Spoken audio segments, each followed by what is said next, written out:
Hello, everyone. Welcome back to the R&L podcast, the podcast where we talk about everything life and love. I'm still your able host, Tukwe Abiono. I'm a writer, a storyteller, and a published author of fiction. Today's topic is going to be quite short because I feel like we all know this thing, but we just don't want to do it, which is why I'm making it short because I just want to hit the nail on the head and just get it moving. Right? And it is called Your Ordinary Story Matters. We sometimes feel like our lives are too ordinary. We say things like, oh, nobody has to know I aced that interview, I might not even get the job. Or we say things like, it's too boring to talk about my daily life and struggles. Nobody needs to hear that. Right? You feel like your experiences, your struggles and triumphs are just everyday experiences that wouldn't interest anyone or nobody needs to hear.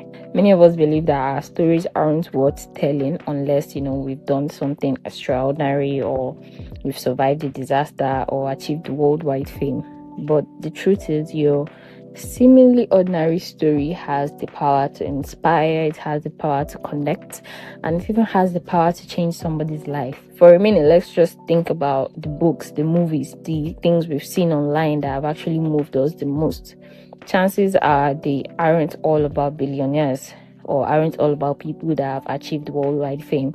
Oftentimes, the most impactful stories come from everyday people who share their struggles, who share their dreams, who share their emotions. For example, right, there was this lady, she was a single mother. She was working 2 jobs just to make ends meet.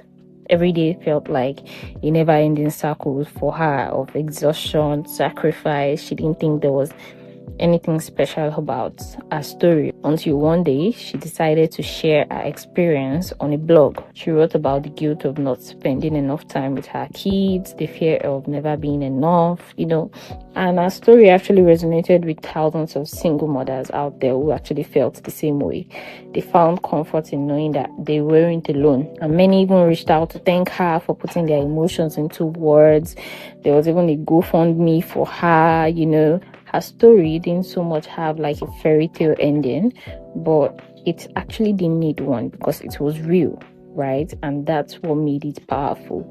Now, she said she gets paid to write more relatable stories for mothers, single mothers, intending mothers. And with that money, she gets to support her kids. She doesn't have to work 2 jobs anymore to, stress herself. So now she has more time to spend with them. Some of the most inspiring people actually never set out to be motivational. They simply live their lives, face their challenges, and choose to actually share their journey with the world, regardless of the response they get back. Let's take someone also, for example, who was struggling with anxiety for years. To the outside world, he looked like just another 9-to-5er who was working, going through the emotions of life and everything that life was putting him through. But inside, he was battling thoughts of self-doubt every single day. He decided to put those experiences into words.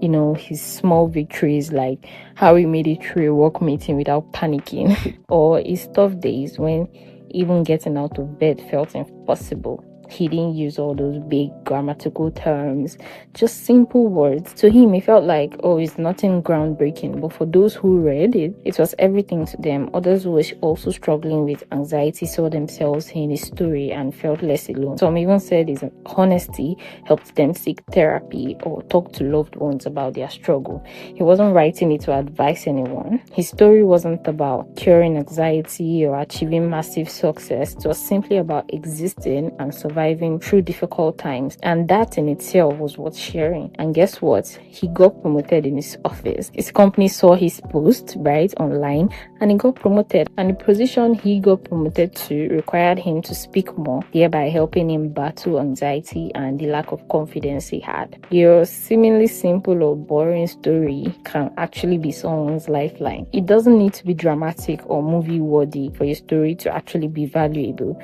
What seems ordinary to you might be exactly what someone else needs to hear. There was this other lady in her 40s. who decided to go back to college. So her, it was just like a personal goal, nothing extraordinary. But when she shared her journey, people who were like same age as her, even people who were half her age, found inspiration in her determination, right, to actually pursue what she wants. They saw that it was never actually too late to chase a dream, and many found courage to actually pursue something they had put on hold for years. And now she's a doctor. She's helping millions of people, millions of young people actually do better. So yeah, a few things I put together to help you to start sharing more. It might not work for everybody, but I believe one or two people might be able to relate to these things I'm about to share, and it might actually help you share better. So you can ask yourself things like, have you overcome a challenge? No matter how small that challenge is, write about the challenge and how you overcame it. You don't need to use big grammatical terms. You can always check Google to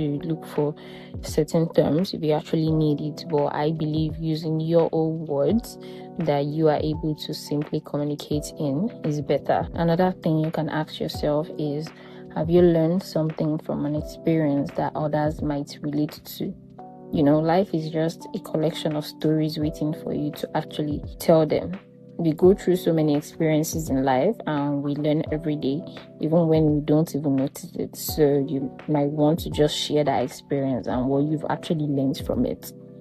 You can also ask yourself, have you ever wished someone had told you a story, or someone had told you a particular thing when you actually needed it the most?